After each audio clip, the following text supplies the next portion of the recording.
자, 세 번째 시간입니다. 시편의 저자들의 상황, 어떠한 상황 속에서 시편의 시인들 다양한 저자들이 있다 그랬습니다. 그거를 이제 제일 대표적인 다윗의 시로 이제 시편 전체가 묶인 형태로 되어 있으나 실제적으로는 오랜 세월을 거쳐 다양한 저자들의 다양한 상황들이 있었는데, 그 다양한 상황의 첫 번째가 뭐냐 하면은 이 공동체 예배의 상황이 있는 거예요. 공동체의 이제 예전적인 상황들이 있었다라고 하는 거. 그러니까는 여러분들이 시편을 개인의 어떤 명상, 묵상, 기도로 보시잖아요.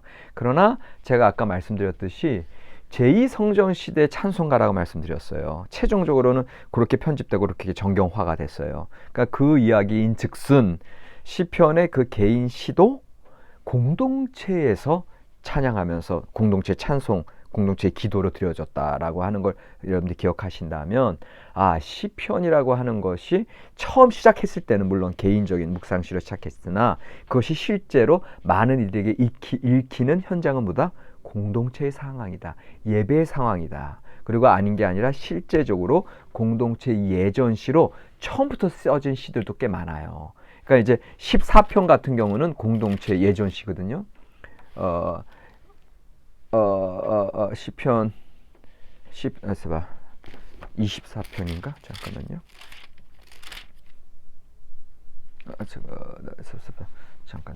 잠깐. 예전시. 제의시. 15편. 15편과 24편. 자, 15편 보세요. 15편 보시면 여호와여, 주의 장막에 머무를 자 누구오며 주의 성산에 사는 자 누구오니까. 이게 한 일단의 사람들이 이렇게 외치는 거예요. 그랬더니 또 다른 사람들이 2절에 정직하게 행하며 공의를 실천하며 그의 마음에 진실을 말하며. 이게 뭐냐면 이스라엘의 3대 절기 가운데 모든 이스라엘 백성들이 예루살렘 성전에 쭉 오르잖아요. 쭉 올랐을 때 성문을 지키는 자가 이제 그 순례단들을 맞으면서 1절에 여호와여, 주의 장막에 머무를 자 누구오며 주의 성산에 사는 자 누구오니까 하면서 외치는 거예요. 그러면 그 순례객들이 정직하게 행하며 공의를 실천하며 그의 마음에 진실을 말하며 그의 혀로 남을 허물하지 아니하며 이걸 쫙 외치는 거예요. 그럴 때 그 이제 거룩한 도성으로 들어가는 문을 열어주고 이들이 들어오는 거죠. 이게 예전시예요. 그러니까 출입 예전시. 이게 아예 처음부터 그런 출입 예전시의 목적으로 써진 거고. 그다음에 여러분들 아시다시피 그 이제 120편 그쪽 뒤쪽은 다 뭐예요? 성전에 올라가는 노래잖아요. 성전에 올라가는 노래. 이게 다 그 순례객들이 120편부터 쭉 다 성전에 올라가는 노래, 성전에 올라가는 노래, 130 몇 편까지 다 성전에 올라가는 노래야. 134편까지. 그러니까 다 이런 건 예전 시예요. 그러니까는 이게 공동체의 예전 현장이 이제 배경에 깔려 있구나. 이거를 여러분들 시편을 묵상하실 때 항상 기억하시면 시편을 해석하실 때 훨씬 도움이 되고요. 두 번째가 이제 개인 경건의 시들도 분명히 있다. 그래서 사실은 처음 대부분의 시들은 이제 개인의 어떤 탄식과 자기들의 상황의 어려움들, 희노애락들이 이제 담겨 있는 시들로 우리가 이제 보게 되는 거고요. 세 번째가 이제 개인의 질병과 비극적인 상황. 그러니까 두 번째가 개인의 묵상시라면 세 번째는 이제 실제적인 상황. 그래서 개인의 질병, 비극적인 상황, 특별히 그 많은 상황 속에서 질병에 대한 상황이 있고, 그 다음에 재판, 소송의 상황이 있고, 그 다음에 어떤 영적인 어떤 그런 상황들이 있고, 그런 여러 가지 상황들이 이제 쭉 반영되어 있음을 볼 수 있는데, 예를 들면 이제 질병과 같은 상황은 6편, 30편, 32편, 38편 같은 경우가 이제 질병들의 내용들이 구체적으로 나와 있고, 그 다음에 이제 악령이나 악한 세력에 대한 위협들이 이제 5편이나 6편, 6편 1절에서 10절, 또 10편, 17편. 근데 이제 이게 질병과 악령 분명히 이제 구분되지 않는 건 이제 이 구약 성서 시대 때는 어떤 우리의 어떤 물질적인 상황과 영적인 상황이 구분이 안 되잖아요. 이게 다 하나로 표현되잖아요. 그러니까는 이걸 아주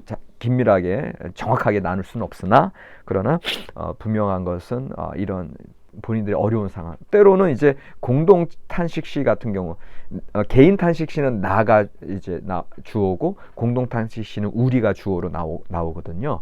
근데 이제 공동 탄식 시 같은 경우 전쟁의 상황들도 이제 또 그런 비극적 상황 속에 이제 포함되어 있는 걸 우리가 볼 수가 있습니다.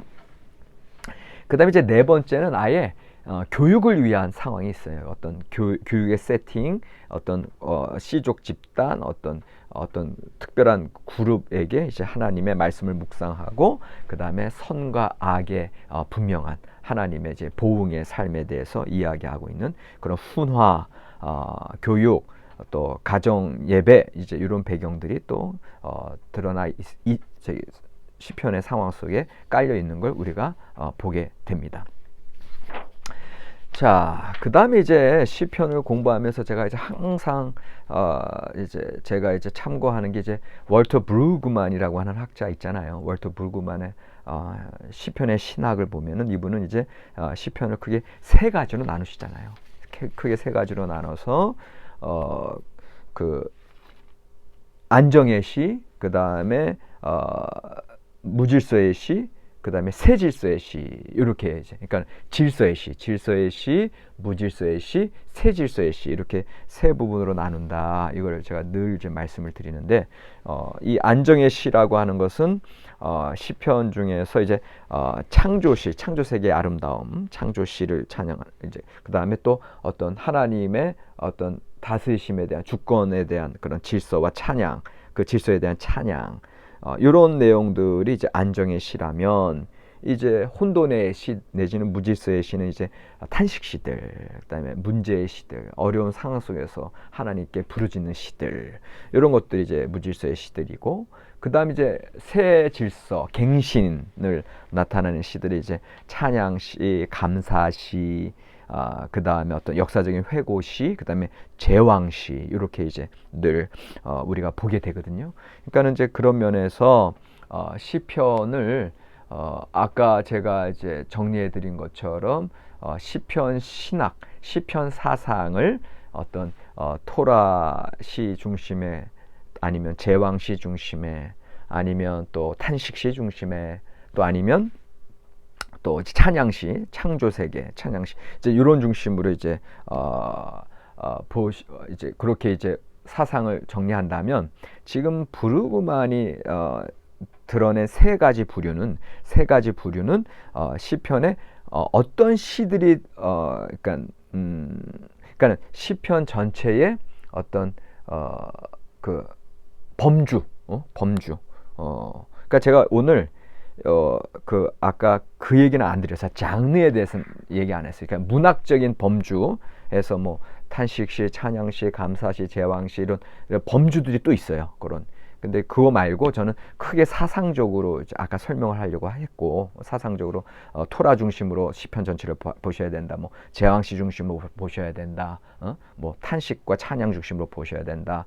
창조나 찬양시로 보셔야 된다. 이런 식으로 크게 말씀드린 거고, 그다음에 이제 요 브루그만이 분류한 것은 그 시들을 내용적으로 봤을 때, 전체 시들을 내용적으로 봤을 때는 이렇게 안정의 시다, 또 무질서의 시다, 또 새질서의 시다, 이렇게 크게 세 가지 부류로 묶을 수 있다라고 하는 걸 말씀을 드리는 거예요. 그래서 이 브루그만의 이 세 가지 분류는 장르, 문학적인 장르를 구분할 때도 도움이 되고, 또 아까 말씀드린 어떤 그런 내용들, 그 신학, 전체 신학의 내용들을 분류할 때도 요거는 브루그만의 분류는 고루고루 다 그 적용 가능한 그러한 분류이기 때문에 제가 늘 말씀을 드립니다. 그래서 이제 안정시, 그 다음에 혼돈의 시, 갱신의 시, 내지는 질서의 시, 무질서의 시, 새 질서의 시로 그렇게 봄으로써 제가 아까 말씀드린 것처럼 시편에 다 있다 그랬거든요.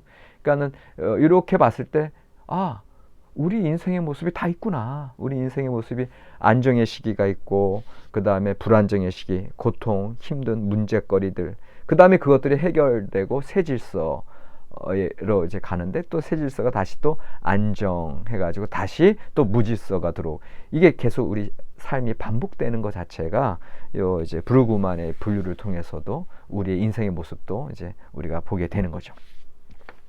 자, 이제 시편에서 이제 그 남은 시간 제가 이제 말씀드리고 싶은 게 이제 하나 있는데, 이게 뭐냐면은 시편에서 여러분들 이제 뭐 교수님 설명 이렇게 잘 들었는데, 그럼에도 불구하고 시편에서는 이런 부분들 우리가 좀 중심에서 봐야 되지 않겠습니까? 이제 여러분들이 관심 있는 분야들이 있을 거예요. 근데 저는 시편을 보면서 제일 관심 있는 분야는 뭐냐 하면은 인간의 모습이고요. 아까도 이제 장 깔뱅이 우리 영혼의 해부학이라고 이야기할 정도로 그런데 이제 그 인간의 해부도를 우리가 들어가면서 제일 중심으로 보는 게 인간의 죄의 문제거든요. 그래서 저는 이제 그런 논문도 발표를 했지만 시편에서의 죄에 대한 관념에 이제 제가 이제 관심을 가지면서 시편의 이제 시편의 이제 회개시 교회 전통에서 하나, 둘, 셋, 넷, 다섯, 여섯, 일곱 개의 회개시를 얘기해요. 그게 6편, 32편, 38편, 51편, 102편, 130편, 143편이 있어요. 그러니까는 그런 시들을 쭉 한번 분석해 보면서 인간의 죄에 대한 문제, 그리고 그 죄의 실존 앞에서 우리가 어떻게 살아가야 되며 어떻게 하나님 앞에 나아가 그 죄의 문제들을 해결하며 살아갈 수 있을지. 근데 이거 제가 이제 늘 고민하는 거는 그 이제 단지 교리적인 죄와 뭐 구속, 뭐 구원, 이제 그런 차원으로 끝나는 것이 아니라 우리의 삶의 그 죄의 문제 자체가 늘 우리를 이기적인 욕심꾸러기로 만들고 우리를 다른 사람과 화목하는 게 아니라 분쟁하고 시기하고 싸우게 하고 말이죠.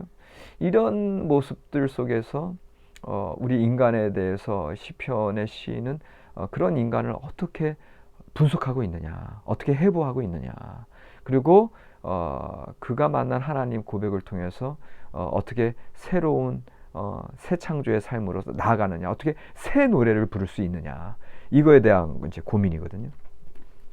그래서 오늘은 32편을 제일 대표적으로 그 회개의 시 중에 하나인 32편을 통해서 우리 구약 성경에서 그리고 이 시편 시인이 죄에 대해서 어떻게 정의하고 있고 죄의 문제를 어떻게 극복하고 있으며 어떻게 새로운 하나님 만남과 새 창조의 삶을 선포하고 있는지를 32편을 이제 좀 케이스 스타디로 해서 한번 보려고 합니다.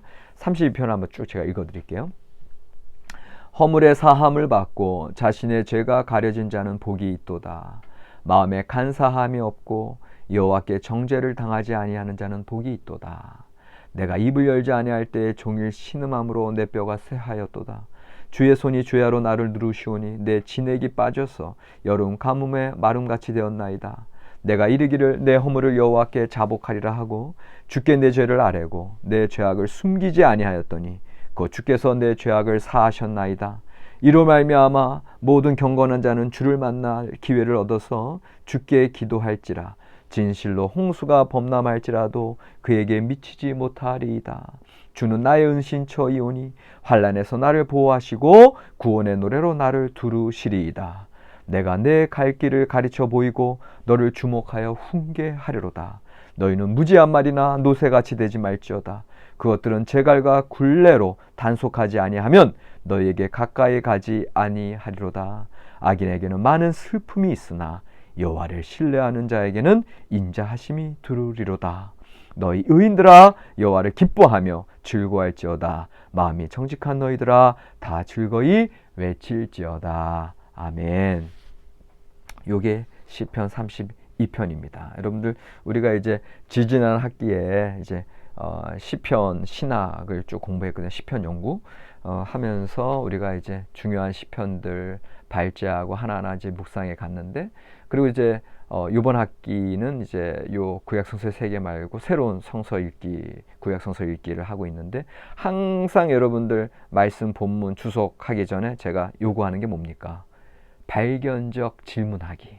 그러니까 여러분들 32편을 쭉 보면서 이게 의외의 것, 그리고 이런 말씀이 왜 나오나, 요거를 여러분들이 이제 그 발견적 질문을 이제 해야 되는데, 사실은 32편 같은 경우에 발견적 질문은 뭐냐면은 도대체 3절에 내가 입을 열지 아니할 때 종일 신음함으로 내 뼈가 새하였도다. 4절에 주의 손이 주야로 나를 누르시오니 내 진액이 빠져서 여름 가뭄에 마름같이 되었나이다.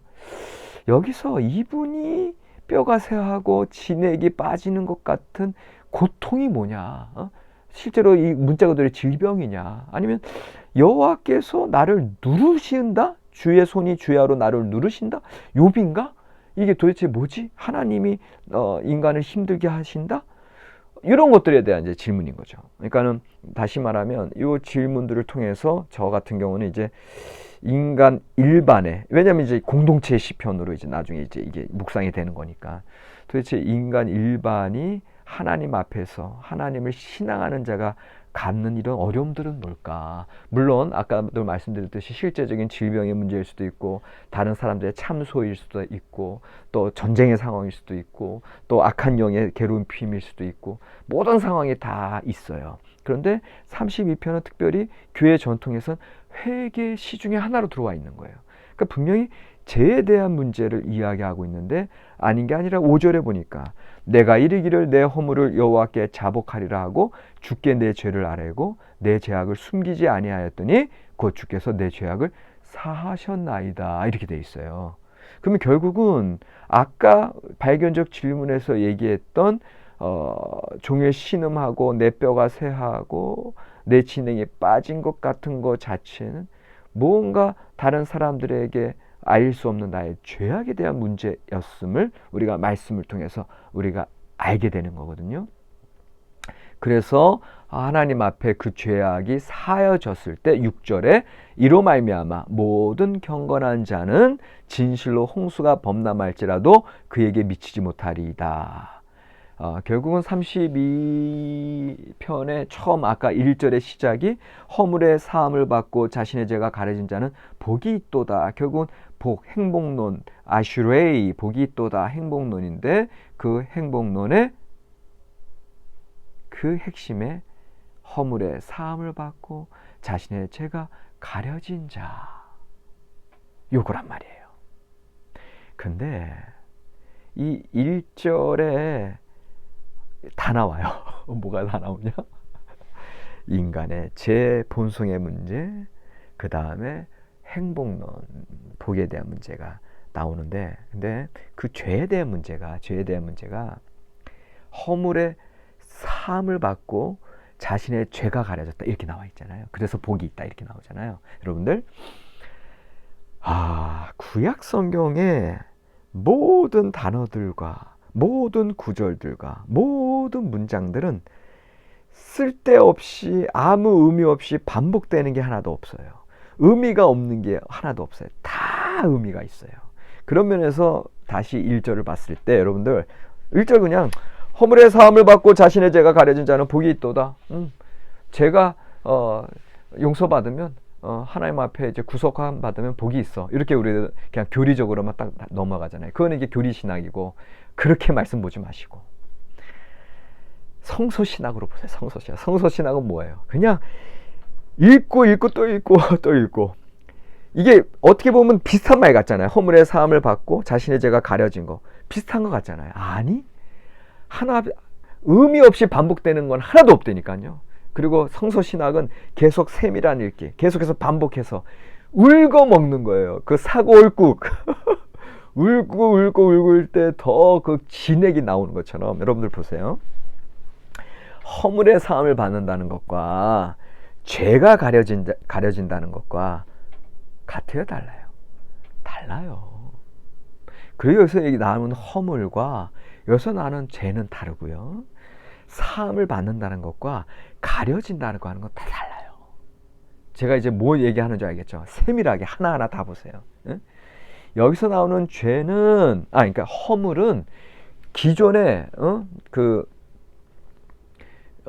영어로 얘기하면 영어에서 죄라고 하는 거는 두 가지 의미가 있잖아요. crime이 있고 sin이 있잖아요. crime은 뭐예요?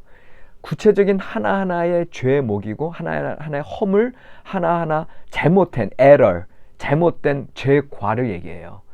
여기서 얘기하는 그 허물은 그런 하나하나 윤리적인 아니면 어떤 그 법리적인 그런 죄과들을 얘기한다면 crime은 그러면 sin은 뭐예요? sin은 근본적인 인간 존재성이에요. 이미 아담과 하와 이후에 우리 인간 안에 들어와 있는 근본적인 죄성이 sin이잖아요. 존재성. 죄과에 대한 게 허물이라면 여기서 죄는 근본적인 존재성의 죄에 대한 죄인된 문제란 말이에요. 근본적으로 다르죠. 이제까지 여러분들 똑같이 봤지만 그 다음에 보세요. 그렇다면 크라임은 사함을 받아요. 예. 크라임은 죄를 졌는데 너희가 이제 법정에서 이렇게 땅땅땅 3년 하면 3년에 이제 그 죄 허물 값을 다 치르고 나면 아니면 벌금형 그러면 그 사함을 받아요. 예. 그러나 우리의 근본적인 죄성은 어떻게 돼요? 가려졌다고 나와요. 가려졌다. 카사 가려진다. 예. 이건 뭐냐 하면 이게 바로 여러분들 칭의예요. 칭의. 의롭다 칭함받는 거예요. 우리의 근본적인 죄성은 없어진다? 사라진다? 아니에요. 근본적인 죄성은 여전히 있어요. 그러니까 우리 인간은 늘 하나님 앞에 기도할 때마다 회개할 수밖에 없는 자들이에요. 우리의 근본적인 존재성 자체가 죄인인데 이게 여러분들 벌써 38편 1절에 그 고백이 나와 있는 게 보여요? 안 보여요? 그리고 1절 하나만 보더라도 우리 인간에 대해서 죄에 대한 문제가 분명히 드러나죠. 결국은 예수 그리스도의 보혈이라고 하는 거 신약 성경적으로 그 다음에 구약 성경에 하나님의 은혜라고 하는 거 그것은 결국 우리의 죄가들은 우리가 제사를 들어서 또 예수 그리스도의 보혈로 사함을 받지만 근본적인 우리의 죄성은 그냥 하나님이 가려주시는 거예요. 죄가 가려진 자는 복이 있도다. 그런데 여러분 보세요. 이게 행복이에요. 이게 인간 존재의 형통함이에요. 여러분들 죄성은요 우리의 존재성인데 우리의 출발인데 이 죄성이 예수 그리스도를 믿습니다. 나의 구세주로 영접합니다 하는 순간 우리는 새로운 존재가 되는 거예요. 그게 행복이에요. 시작을 제대로 알고 나의 모습 그대로 고백하고 예수 그리스도 붙들 때 그 시작은 곧 종말이에요. 나의 죄성을 가려주세요. 하나님의 은혜가. 그래서 나의 삶은 새로운 창조예요. 이게 지금 32편 그 다음에 더 나아가서는 시편의 죄성 이 시편의 죄론에서 보는 우리의 인간론이에요. 시편이 얘기하는 인간론. 우리는 죽을 수밖에 없는 존재. 그러나 그 모습을 있는 그대로 고백하고 하나님의 은혜 앞에 나가고 예수 그리스도 십자가 앞에 나갈 때 우리는 새로운 무질서에서 새로운 질서. 그 다음에 문제거리에서 형통함. 그리고 죽음에서 생명. 이게 동시에 이루어지는 게 회개시입니다. 32편입니다. 그래서 7절에 주는 나의 은신처이오니 환난에서 나를 보호하시고 구원의 노래로 나를 두르시리이다. 여러분들 이미 하나님의 구원이 나를 두르시고 계세요. 이제 나의 기존의 인간적인 허물과 죄성과 나의 부족함과 나의 모든 열등감과 우울과 불안감과 나의 이전의 그런 죄악된 모습들은 다 이미 사하여진 거예요. 하나님의 구원의 노래로 나를 두르시리이다. 나는 이제 새로운 노래로 새로운 피조물로 보라 새 것이 되었도다. 이게 시편 시인의 영성입니다. 그러면서 이제 참 재밌어요. 32편 8절 이하는 뭐가 나와요? 어떻게 보면은 교훈, 지혜시예요. 내가 내 갈 길을 가르쳐 보이고 너를 주목하여 훈계하리로다. 이제 너는 처음과 끝이 이미 하나님의 은혜 안에 의탁하고 믿음으로 나아갔을 때 예수 그리스도의 보혈로 너의 삶은 이미 하나님의 장중에 들어가 있는 거예요. 그러니 이제는 지혜롭게 그 훈계의 삶으로 나아가라. 더 이상 9절 무지한 말이나 노새같이 되지 말아라. 어리석음으로 다시 가지 말아라. 세상의 학문으로 돌아가지 말아라. 세상의 학문은 인간의 죄성, 회의주의, 인간이 죄 문제 어떻게 해결하나, 바보같이 계속해서 그걸 고민해. 그러지 마. 인간 한계 내에서는 우리는 끝없이 그렇게 헛되고 삶밖에 살 수 없어. 그러나 전도서 현재를 붙잡고, 그리고 여호와를 경외하는 삶으로, 그래서 하나님의 은혜에 의택하는 삶으로 나아가면 되는 거예요. 그런데 왜 자꾸 제갈과 굴레로 너희들 그러니까는 그런 그 무지한 말 노새가 그렇게 제갈과 굴레로 단속하지 아니하면 너희에게 가까이 가지 아니하리로다. 결국은 이 세상의 것들 다시금 하나님 앞에 온전하게 서라는 거고, 그래서 10절에 악인에게는 많은 슬픔이 있으나, 이 세상 사람들, 이 세상 학문은 많은 슬픔이 있으나 여호와를 신뢰하는 자에게는 인자하심이 두루리로다. 지금 아까 7절에 구원의 노래로 나를 두르시리이다. 그 구체적인 내용이 인자하심이 두루리로다. 그래서 11절 결론, 너희 의인들아 여호와를 기뻐하며 즐거워할지어다. 결국은 우리 인간의 이 죄성, 이 허물, 이 어려운 상황 속에서 살 것은 하나님을 믿는 믿음 가운데, 예수 그리스도와 동행하는 삶 가운데 그저 여호와를 기뻐하며 즐거워하라. 마음이 정직한 너희들아 다 즐거이 외칠지어다. 자, 여기도 11절 전반절과 후반절이 반복되는 것 같잖아요. 그럼 아니에요. 이것도 분명히 다른 차이점이 있어요.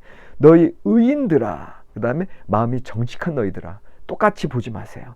너희 의인들아, 이미 하나님 앞에서 믿음으로 죄 문제 해결된 의인들아. 결국 근본적인 죄성이 해결된 삶이에요. 그런 근본적인 죄성이 해결된 삶 속에서 주님과 동행하면서 여호와를 기뻐하며 즐거운 삶을 살아라는 거고요. 마음이 정직한 너희들아, 이건 뭔지 아세요? 요게 이제 우리의 아까 너희 의인들아는 sin이 해결된 상태면, 마음이 정직한 너희들은 크라임이 해결된 상태예요. 우리의 어떤 인간적인, 윤리적인, 법정적인 그런 죄의 문제들은 이제 우리가 정직성을 가지고 하나하나 해결해 나갈 수 있는 거거든요. 그러니까 더 이제 구체적인 현실의 삶에서는 이런 크라임을 짓지 아니하고, 물론 그 근본에는 우리의 sin, 죄성이 해결된 삶이 있지만 그건 교리적이고 단지 존재성으로 존재적인 삶인데, 그 존재적인 삶이 실제 현실의 삶에서는 정직으로 드러나야 된다는 거예요. 여러분들, 우리가 예수 믿고 나 구원받았어 하면서 세상적인 죄들은 다 짓고 사네. 세상 사람들이 개독교라고 외치는 건, 야 너희들 죄 다 구원받았다고 하지만 실제로는 돈 따지고 외모 따지고 너희들 그대로네. 그런 것에 대한 문제까지도 지금 시편 시인은 마음이 정직한 너희들아, 이제는 세상 사람들이 보기에도 윤리적으로도 법정적으로도 정직하고 깨끗한 삶을 살아라. 다 즐거이 외칠지어다. 결국 우리의 삶이 교리적이고 어떤 존재론적인 삶뿐만 아니라 현실에 있어서도 그런 아름답고 복된 삶, 정직한 삶으로 나아오라. 이것까지 얘기하는 게 32편입니다. 결국은 우리가 그냥 세상 사람들 보기에 손가락질 당하는 일조차도 하지 말아라라는 소리예요. 근데 그 삶은 당연히 열매 맺게 돼 있어. 우리의 죄성, sin이 해결되는 순간 죄가 가려진 자의 삶에서 이제는 정직한 삶으로, 그래서 이제 허물을 드러내지 말라는 삶이에요. 그런 삶으로 나오라는 소리예요. 그게 진정으로 하나님 앞에 구원받는 자의 삶인 걸 우리가 알게 됩니다. 그러니까 여러분들 시편 32편 이 하나만 봤을 때 되는 게 보여요, 안 보여요? 이제까지 여러분들 고민하고 갈등하는 나의 모든 어려운 문제들, 지금 현실, 돈의 문제, 질병의 문제, 자녀의 문제, 나의 미래의 문제, 우리 교회의 문제, 너무나 많은 문제들이 있어. 그런데 허물의 사함을 받고, 32편 1절만 기억하세요. 허물의 사함을 받고 자신의 죄가 가려진 자는 복이 있도다. 우리의 현실 실존의 고통의 어려운 상황에서 예수 그리스도를 믿음으로 사함을 받으시기 바랍니다. 그리고 예수 그리스도를 믿는 믿음 안에서 죄가 가려진 삶을 살아가시기 바랍니다. 그래서 너희 의인들아, 이제 1절이 처음 절이고 11절이 끝절이에요. 너희 의인들아 여호와를 기뻐하며 즐거워할지어다. 여호와를 기뻐하며 즐거워하는 삶을 사시기 바랍니다. 마음이 정직한 자들아 다 즐거워 외칠지어다. 이제는 외치는 거 뭐예요? 공포하는 거예요. 외치는 거예요. 많은 사람들 앞에, 세상 사람들 앞에서 이제 하나님의 거룩한 삶으로 나의 삶의 윤리적인 부분들 뿐만 아니라 삶의 현실적인 모든 부분들, 그리고 더 나아가 이제 하나님을 찬양하는 나의 신앙적인 영적인 삶까지 모든 사람들에게 그렇게 존경받을 만한 삶으로, 모든 사람들에게 하나님의 사심을 증거하고 하나님이 나를 용서하신 것처럼, 나를 의롭다고 여겨주신 것처럼, 나의 죄가 가려진 자처럼 많은 사람들에게 선포하는 삶. 그래서 복이 있도다 아슈레이, 행복한 삶을 살아가시기 바랍니다. 우리는 이 회개시를 통해서 죄에 대한 문제에서 우리가 시작했는데 행복한 삶으로, 복된 행복론으로 우리가 나아가는 삶이, 그 행복한 삶을 누리는 삶이 우리 기독자의 삶이요 말씀 영성인 것을 기억하시기 바랍니다. 오늘 수업은 여기까지입니다. 수고하셨습니다. 다음 주에 뵙겠고, 아까 숙제 하나만 하시면 됩니다. 수고하셨습니다.